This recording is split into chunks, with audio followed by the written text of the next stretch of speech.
ভাই সরেন সরেন। আসো মামনি আসো, কি লাগবে বলো। কি ব্যাপার, এই ফকিন্নির বাচ্চার জন্য আমাকে ধাক্কা মারলো?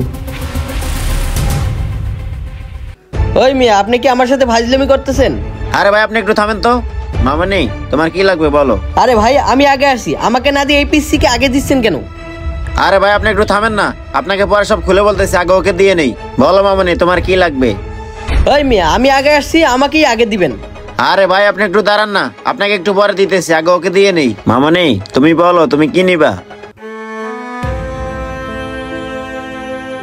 আঙ্কেল, আপেল আর আঙ্গুরের দাম কত? ফকিন্নির বাচ্চা আবার ফল কিনতেছি, মেজাজটাই খারাপ করে দিল।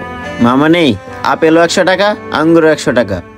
কি ব্যাপার ভাই, আমার কাছে একদম বলতেছেন, ওর কাছে আর একদম বলতেছেন, এটা কিরকম ব্যবহার?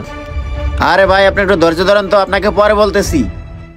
যাই হোক, দাম তো তাহলে কমই আছে। আঙ্কেল, আমাকে 1 কেজি আপেল দেন আর 1 কেজি আঙ্গুর দেন। আচ্ছা মামনি দিতেছি।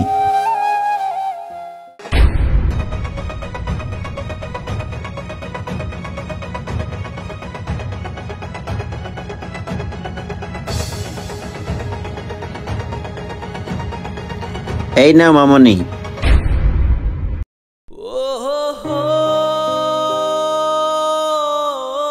আঙ্কেল, এই নেন টাকা। আচ্ছা ঠিক আছে মামনি, তুমি আবার আইসো।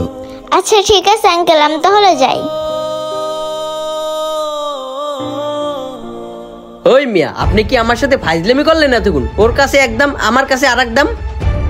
আরে ভাই আপনি এত রেগে যাচ্ছেন কেন? ওই মিয়া, রাখবো না তো কি করবো? আপনি তো আমার সাথে এতক্ষণ ফাজলামি করলেন। আরে ভাই আমি ওকে আগে দিচ্ছি কেন জানেন? ও হচ্ছে এতিম, ওর মা বাবা কেউ নেই। ও, এই জন্য আমাকে দাঁড়া করায় ওকে আগে দিলেন? ভাই আপনি আমার পুরো কথাটা তো শুনলেন না, শোনেন। ওর মা থাকাকালীন আমাদের এই বাজার ওর মাই ঝাড়ু দিত, কিন্তু কিছুদিন আগেই ওর মাটা মারা যায়। ওর মা মারা যাওয়ার পরেই ওকে দেখাশোনা করার মতো আর কেউ নেই। এই জন্য আমরা সবাই মিলে যেভাবেই হোক ওকে সাহায্য করি। আচ্ছা ভাই বুঝলাম, কিন্তু একটা কথা কিছুতেই মাথায় আসতেছে না, আপনারা এভাবে সাহায্য না করে সরাসরি ওকে টাকা দিয়ে সাহায্য করলেই তো পারেন। ভাই সরাসরি সাহায্য করলে ও নিতে চায় না, এজন্য আমরা সকল ব্যবসায়ীরা মিলে ওকে এইভাবেই সাহায্য করি। ও আচ্ছা, এখন বুঝতে পারছি। যাই হোক, আপনাদের কাজটা অনেক ভালো লাগলো। যদি আমার কখনো সামর্থ্য হয়, আমি আপনাদের সাথে মিলে গরিব অসহায়দের সাহায্য করব। আচ্ছা ঠিক আছে ভাই, এখন ফল দেন। আচ্ছা ভাই দিতেছি। আমাদের সমাজে এমন অনেক এতিম অসহায় আছে যারা প্রকাশ্যে কারো কাছ থেকে সাহায্য নিতে চায় না, তাই আমাদেরও উচিত সরাসরি তাদেরকে সাহায্য না করে এভাবেই তাদেরকে সাহায্য করা। ভিডিওটি ভালো লাগলে সর্বোচ্চ শেয়ার করে দিবেন। যে কোনো নতুন ভিডিওর জন্য আমাদের পেজটি ফলো দিয়ে আমাদের সাথে থাকবেন। ধন্যবাদ সবাইকে। আসসালামু আলাইকুম।